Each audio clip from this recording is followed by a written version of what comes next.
ఇప్పుడు ఎవరికి ఆ పేషెన్స్ లేదు. మీ అమ్మగారు నాన్నగారు వీళ్ళు వెళ్తూ ఉండేవాళ్ళండి రామారావు గారి ఇంటికి కానీ? చాలా అదే అన్నాను కదా, మా ఇంటి బొమ్మల కోలు ఆ ఫొటోస్ని మీకు పెడతాను. మా మిస్సెస్ రామారావు గారు వాళ్ళ చిల్డ్రన్ అందరూ వచ్చేవారు. మా ఇంట్లో బొమ్మల కోలు వెరీ ఫేమస్. మా ఇంట్లో మమ్మీ పెద్ద లైఫ్ సైజ్ సరస్వతి బొమ్మ ఉండేది. అండ్ అఫ్ కోర్స్ ఆ మెట్లు పెట్టి ఆ బొమ్మలు పెడతాం కదా, అదంతా కూడా మమ్మీ చాలా ఇంట్రెస్ట్ ఆవిడకి. అదంతా వెరీ క్రియేటివ్ మైండ్ ఎప్పుడే. సో రంగోలీ వేయడం అదంతా చాలా ఇంట్రెస్ట్ ఆవిడకి. సో అప్పుడు అందరు గిరిజా గారు, మిస్సెస్ రామారావు గారు, జమున, రాజశ్రీ గారు అందరూ వచ్చేవారు మా గీతాంజలి గారు. గీతాంజలి ఇంకా సేమ్ కాకినాడ కదా. గీతాంజలి గారు చాలా క్లోజ్ మమ్మీకి. అదే లాస్ట్ డేస్ వరకు వాళ్ళంతా మీట్ చేసుకునేవారు. ఇప్పుడు గీతాంజలి గారు అబ్బాయి హైదరాబాద్లో ఉంటున్నారు. ఓ ఓకే ఓకే. వాళ్ళకి ఇక్కడ ఇల్లు ఉందంట. ఇక్కడే మన ఆంధ్ర క్లబ్ పక్కనే. అక్కడ పక్కనేనా? ఉంది ఉంది. చెప్పాడు. నేను వాణిశ్రీ గారు ఇక్కడే ఉన్నారు.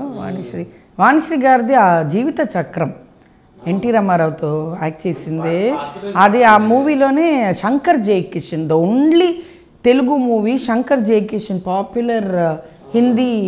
ఇప్పుడు కళ్ళల్లో కళ్ళు పెట్టి చూడు దాంట్లో అదే ఆ మూవీకి శంకర్ జయకిషన్ మ్యూజిక్ డైరెక్టర్. అంటే నేను ఒక గ్రూప్లో ఉన్నాను ఫేస్బుక్లో. అప్పుడు they were discussing the only Telugu movie వాళ్ళు చేసింది జీవిత చక్రం అని. Very good movie. అంటే ఇవన్నీ కూడా మీరు నిజంగా చెప్పాలంటే యూట్యూబ్ ఛానల్లో మీరు చక్కగా గుర్తొచ్చినప్పుడల్లా పాయింట్స్ రాసుకోవటం, వీడియోలు చేయటం. అదే నేను ఇప్పుడు మై అజెండా ఇప్పుడు ఏమంటే I'm collecting lot of information. ఇక్కడ ఆంధ్ర క్లబ్లో ఫ్రెండ్స్ వాళ్ళ దగ్గర చాలామందికి చాలా పరిచయం ఉంది with mother and father. So వాళ్ళంతా ఆ స్టోరీస్ చెప్పినప్పుడు అదంతా I'm trying to collect. Library అవుతుంది. అప్పుడే కదా బుక్కి ఇదంతా చాలా అవసరం. అండ్ అఫ్ కోర్స్ హైదరాబాద్కి వస్తాను నేను త్వరలో, వచ్చి మీట్ ఫ్యూ సీనియర్ జర్నలిస్ట్, చాలా విషయాలు తెలిసిన వాళ్ళని కలుసుకుని we will proceed with the book. తప్పకుండా రాస్తామండి.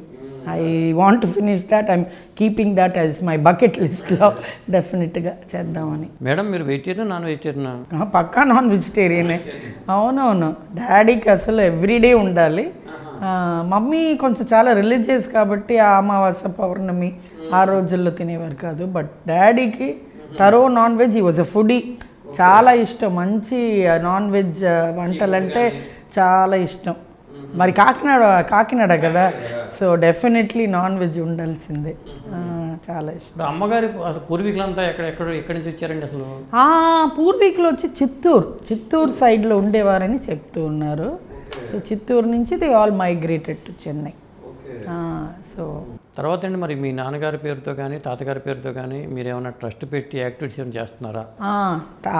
ఫాదర్ మెమరీగా ఒక ట్రస్ట్ని స్టార్ట్ చేసి 20 years అయింది. నృత్య గానలయ ట్రస్ట్, NGL ట్రస్ట్ అని. అదే చెప్పాను కదా, డాడీకి మ్యూజిక్ అండ్ డెఫినెట్గా ఆర్ట్ సంబంధించిన విషయాలు చాలా ఇష్టం, ఒక ప్యాషన్ ఉండేది డాన్స్ అండ్ మ్యూజిక్ పైన.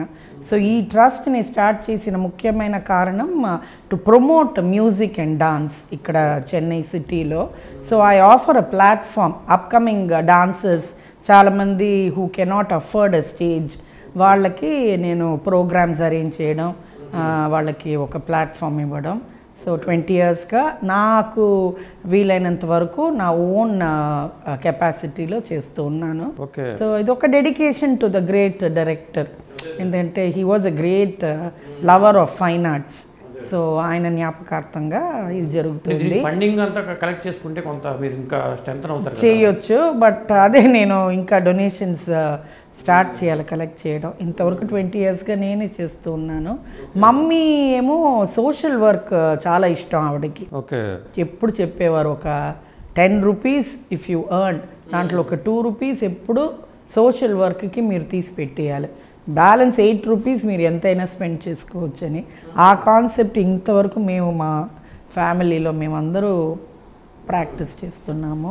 సో ఆవిడకి సోషల్ వర్క్ చాలా ఇష్టమైన కారణంగా ఒక ఐ థింక్ 8 years బ్యాక్ ఒక ఎండోమెంట్ ఫండ్ రోటరీలో స్టార్ట్ చేసి రాజసులోచన మెమోరియల్ ఫండ్ అనేది ఒకటి స్టార్ట్ చేసి every year 2 college students, blind college students, visually impaired గర్ల్స్కి కాలేజ్ ఫీజ్ ప్రొవైడ్ చేస్తున్నాము. సో ఈ 2 చేస్తున్నాను ఇప్పుడు.